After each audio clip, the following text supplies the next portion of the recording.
Good morning everyone. This is Khan sir और आप देख रहे हैं आपका favourite channel that is seat academy. और आज के टॉपिक में we are going to focus on very important NEET PYQs on this particular chapter known as the structure of atom. तो आइए शुरू करते हैं इसका first question. Question number 1, the quantum number of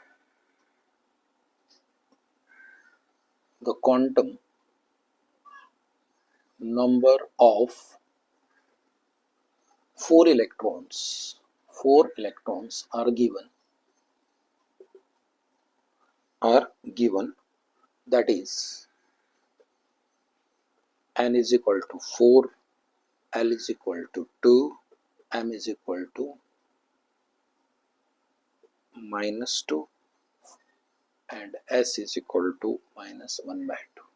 Option 2, quantum number 2, that is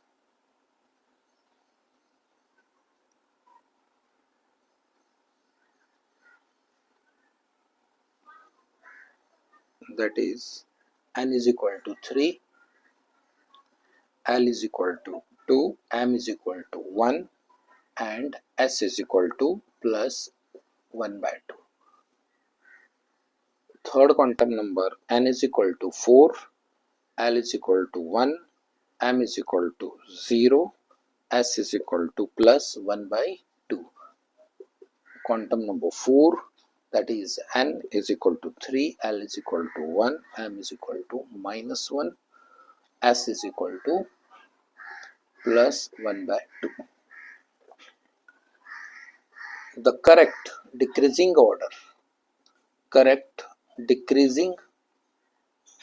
order of energy of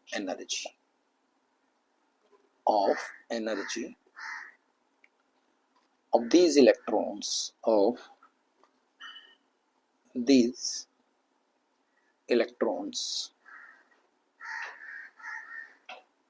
is, ठीक है, 4 option दे रखे हैं, मैं ऑप्शन नहीं लिख रहा हूं।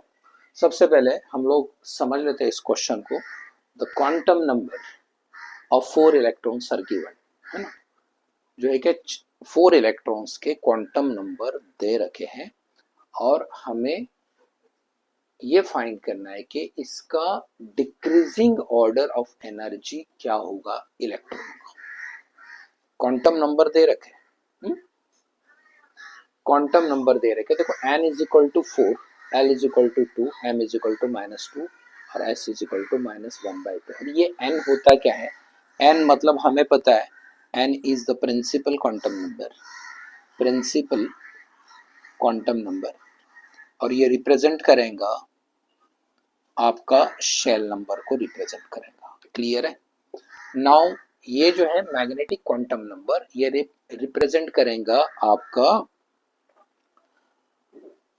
L रिप्रेजेंट करेगा आपका सबशेल को, है ना, subshell.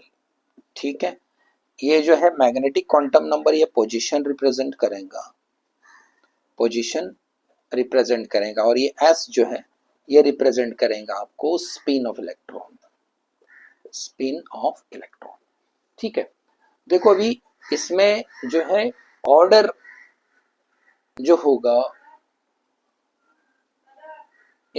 Order of increasing order of energy कब बढ़ेगा? अगर n का वैल्यू बढ़ रहा है, इफ n इज इंक्रीजिंग तो एनर्जी इंक्रीज होगा एज नंबर ऑफ शेल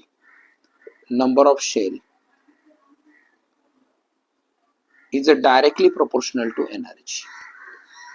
ये वाला रिलेशन याद रखो, जितना नंबर ऑफ शेल, जितना प्रिंसिपल क्वांटम नंबर मैक्सिमम होगा उतना इसका एनर्जी मैक्सिमम होगा। तो याद रखना, यहाँ पे देखो n ये है 4 है, यहाँ पे n इज इक्वल टू 3 है, इनमें से इन दोनों का एनर्जी मैक्सिमम होगा, बट इन दोनों में से हमें एक फाइंड आउट करना है कि विच वन ऑफ दिस। ठीक है, तो हमें एक सेकंड रिलेशन भी पता होना चाहिए, that is n plus L is a directly proportional to energy। n plus l is directly proportional to energy. मतलब n प्रिंसिपल क्वांटम नंबर और एजिमुथल क्वांटम नंबर दोनों का एडिशन, तो इनमें ये वाला जो एडिशन है ना 4 + 2 ये सबसे हाईएस्ट है, सो सबसे हाईएस्ट एनर्जी होगा फर्स्ट का, ठीक है। इसके बाद होगा 4 + 1 दैट इज क्वांटम नंबर 2। इसके बाद यहाँ पे n = 3 n = 3 है, बट 3 + 2 दैट इज 5, 3 + 1 4, सो इसका एनर्जी हाइयर होगा दैट इज, एक मिनट यहाँ पे 3 होना चाहिए है ना, दिस इज क्वांटम नंबर 3। इसके बाद होगा क्वांटम नंबर 4 और यहाँ पे होगा आपका ये वाला जो है फोर्थ वाला ऑप्शन, ठीक है। सो these are the option that we have to identify, that is a principal quantum number, azimuthal quantum number, magnetic and spin quantum number। इनमें से हमें ये रिलेशन पता होना चाहिए कि नंबर ऑफ शेल जो होते हैं it is directly proportional to energy, n + l is also directly proportional to energy, ठीक है ना। सो ये रिलेशन हमें पता होना चाहिए, तो इस टाइप का कोई भी क्वेश्चन आए तो आप आसानी से कर सकते हो।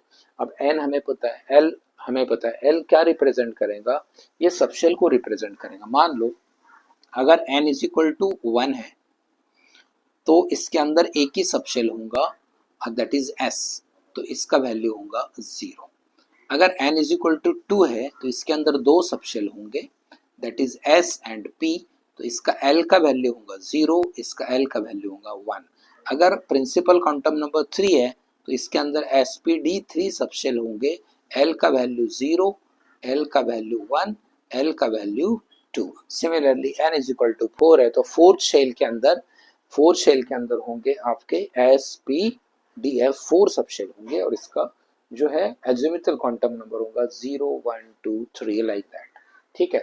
सिमिलरली ये है आपका मैग्नेटिक क्वांटम नंबर, अगर आपका l का वैल्यू 1 है तो ये होगा 0 -1 1, ठीक है ना।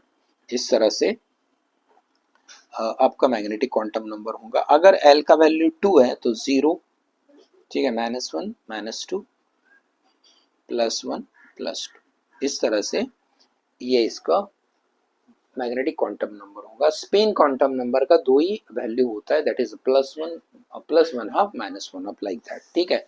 तो ये था सिंपल क्वेश्चन। बस हमें ट्रिक याद रखना है कि अगर देखो हमारे पास टाइम नहीं होता है एग्जाम के अंदर, अगर हमें ट्रिक पता है कि energy increasing order of the energy और decreasing order of the energy according to the quantum number, ये हम कैसे रिप्रेजेंट करेंगे। अगर number of shell that is n ये डायरेक्टली प्रोपोर्शनल होगा एनर्जी को। अगर n सिमिलर है तो आप ये वाला जो है रिलेशन लगा सकते हो, n + l is also directly proportional to energy. तो ये था क्वेश्चन। तो आइए करते हैं question number 2।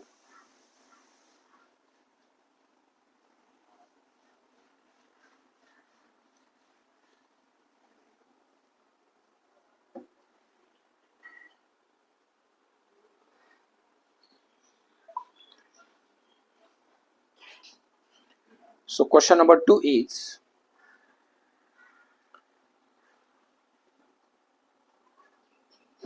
two statements are given below. Two statements are given below. Statement number 1,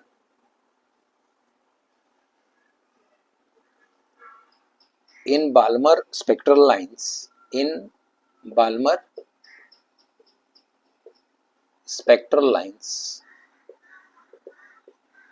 lowest energy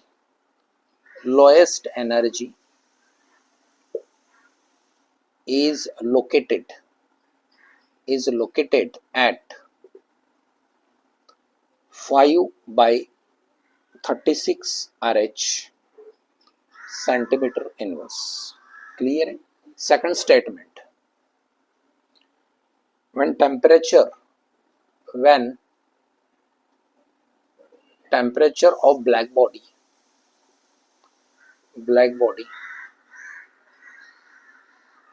increases increases, the maxima of the curve, the maxima of the curve, that is intensity and wavelength, intensity and wavelength, shift towards shorter wavelength, ठीक है। तो हमें ये find करना है कि हमें ये पता लगाना है कि ये दो स्टेटमेंट करेक्ट है या नहीं, मतलब स्टेटमेंट 1 करेक्ट है या स्टेटमेंट 2 करेक्ट है या दोनों इनकरेक्ट है, या तो ये करेक्ट है ये इनकरेक्ट है, या तो ये करेक्ट है इनकरेक्ट है। ऐसे 4 ऑप्शन दे रखे, मैं ऑप्शन नहीं दे रहा हूँ क्योंकि यहाँ पे थोड़ा बोर्ड के ऊपर मुझे स्पेस चाहिए, इसलिए ऑप्शन को बाद में देख लेते हैं। ये दोनों स्टेटमेंट में से हमें पता करना है क्या ये दोनों ट्रू है, ये फर्स्ट ऑप्शन है, क्या ये दोनों फॉल्स है, ये सेकंड ऑप्शन है, क्या इसमें से 1 ट्रू है सेकंड फॉल्स है, एंड फोर्थ ऑप्शन है सेकंड ट्रू है 1 फॉल्स है। ठीक है, आइए देख लेते हैं। अब देखो बाल्मर स्पेक्ट्रल लाइन जो होता है ये फॉल्स करता है with in the visible reason. ठीक है, हमारा जो विजिबल रीजन होता है यहाँ पे ये बाल्मर स्पेक्ट्रल लाइन जो होता है they falls within this visible reason.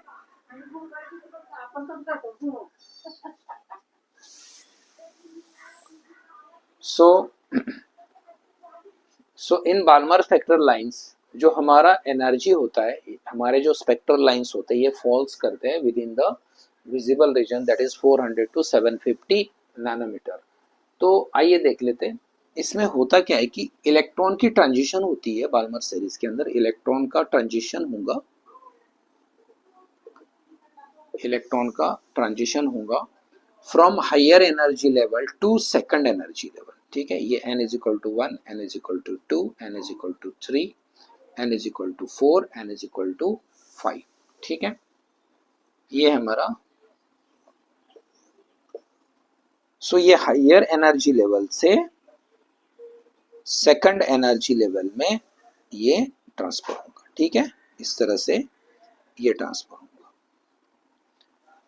इनमें ये जो स्पेक्ट्रल लाइन है इनमें सबसे ज्यादा एनर्जी होगा ये वाला स्पेक्ट्रल लाइन का, यहाँ से ज्यादा एनर्जी इमिट होगा क्योंकि दिस इलेक्ट्रॉन है ना jumps from n is equal to 5 to n is equal to 2। ठीक है, इसके बाद इससे कम एनर्जी होगा अगर इलेक्ट्रॉन जंप कर रहा है n इज इक्वल टू 4 से n इज इक्वल टू 2 तक, तो यहाँ से जो एनर्जी निकलेगा that will be the lower energy. और सबसे लोअर एनर्जी होगा अगर इलेक्ट्रॉन जंप कर रहा है n is equal to 3 to n is equal to 2, so this will be the सबसे लोएस्ट एनर्जी होगा यहाँ पे। तो यहाँ पर जो भी है इसका जो वैल्यू है एनर्जी का, इसका जो वेवलेंथ का वैल्यू है, हमें फॉर्मूला दे रखा था वेवलेंथ और ट्रांजिशन का जो रिलेशन होगा that is 1 by lambda is equal to RH। ठीक है, 1 by lambda into RH into bracket 1 by n1 square minus 1 by n2 square. ये फॉर्मूला आपको याद रखना है। ठीक है, 1 by lambda is equal to, ये है रिलेशन वेवलेंथ और ट्रांजिशन का, है ना। जैसे n1 और n2 का वैल्यू हमें पता होना चाहिए। n1 का वैल्यू क्या है, ये फोर्थ है ना, n1 का वैल्यू 3 है, क्लियर है। यहाँ पे होगा 1 by lambda is equal to RH, है ना, RH। तो यहाँ पे होगा आपका 1 बाई n1 3, 1 बाई 2, है ना, ये वाला। क्लियर है,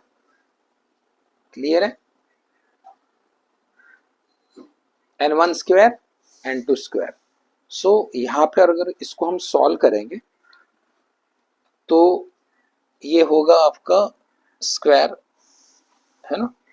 तो अगर इसे सॉल्व करेंगे 1 by lambda is equal to RH 1 by 9, n1 का वैल्यू n1, अच्छा n1 ओके ओके, n2 यहाँ पे है ना, ये n2 है मतलब ये 3 का स्क्वायर होगा और ये होगा आपका 2 का स्क्वायर, है ना। n1 मतलब ये वाला जो है n1 होगा आपका और ये n2 होगा, यहाँ से ट्रांजिशन हो रहा है तो यहाँ पे होगा 1/4 माइनस 1/9। अगर मैं इसे सॉल्व कर देता हूँ 1/λ इज इक्वल टू RH, ठीक है। तो यहाँ पे 4 9 36, ये एलसीएम 36 होगा और ये अपन 9 माइनस 4 दैट इज 5, तो ये वाला आंसर मिल रहा है। तो ये वाला जो है statement 5/36 RH centimetre inverse, this is the correct statement in which the Balmer spectral line having lowest energy, है ना। So this sentence is correct statement, clear है। तो आपको इसे सॉल्व करने के लिए, है ना, तो आपको ये रिलेशन पता होना चाहिए। इसके अंदर बस आपको बाल्मर सीरीज के अंदर जो लोएस्ट ट्रांजिशन हो रहा है that is n is equal to 3 to n is equal to 2, ठीक है। n is equal to 3 to n is equal to 2 हो रहा है, तो यहाँ पे जो है कि वैल्यू आपको पुट करना है बस, है ना। सो ये n2 मतलब ये n2 का वैल्यू 3 है, ये n1 का वैल्यू 2 है। सो मतलब 3 से 2 में ट्रांजिशन हो रहा है। सो बस ये वैल्यू पुट करके आपको जो भी मिलेगा ये relation, it is already given in the question, that is 5/36 RH centimetre inverse. So this statement is correct statement. आइए देख लेते हैं सेकंड स्टेटमेंट को। सेकंड स्टेटमेंट आपको ये बता रहा है कि when the temperature of black body increases the maxima of the curve shift toward the shorter wavelength, ठीक है। सबसे पहले हम देख लेते हैं ये ब्लैक बॉडी होता क्या है।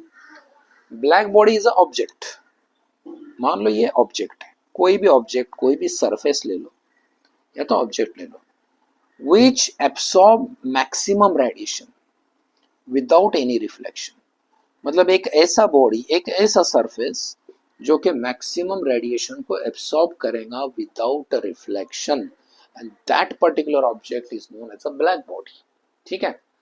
तो यहाँ पर जो कि एनर्जी स्टोर होगा, अगर मैं टेम्परेचर बढ़ा देता हूँ इसका, अगर मैं टेम्परेचर अगर इंक्रीज कर देता हूँ ब्लैक बॉडी का, तो यहाँ से जो एनर्जी इमिट होगा, एनर्जी इमिट होगा, इसका इंटेंसिटी बहुत ही ज्यादा होगा।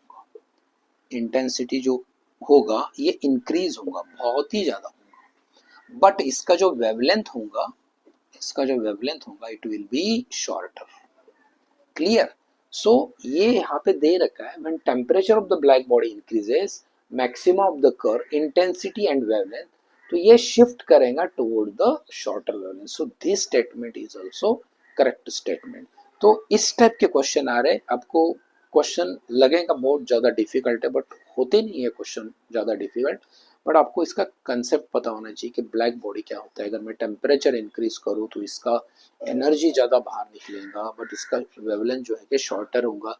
सिमिलरली हमें Lyman series, Balmer series, Paschen series, ये सारे के सारे स्पेक्ट्रल लाइंस, इसको अच्छे से पढ़ना है। तो इसके ऊपर मतलब जो क्वेश्चन आ रहा है, मतलब हर एक टाइप से क्वेश्चन आ सकते हैं, तो इसमें से ये वाला एक टाइप का क्वेश्चन था, और इस टाइप के बहुत सारे क्वेश्चन हम स्ट्रक्चर ऑफ एटम के ऊपर करेंगे, और इस टॉपिक से भर भर के क्वेश्चन आ रहे हैं जेईई मेंस, एडवांस, फिर नीट और एमएसटी सीईटी में, ठीक है। तो मिलते हैं नेक्स्ट वीडियो में और भी बहुत सारे क्वेश्चन के साथ।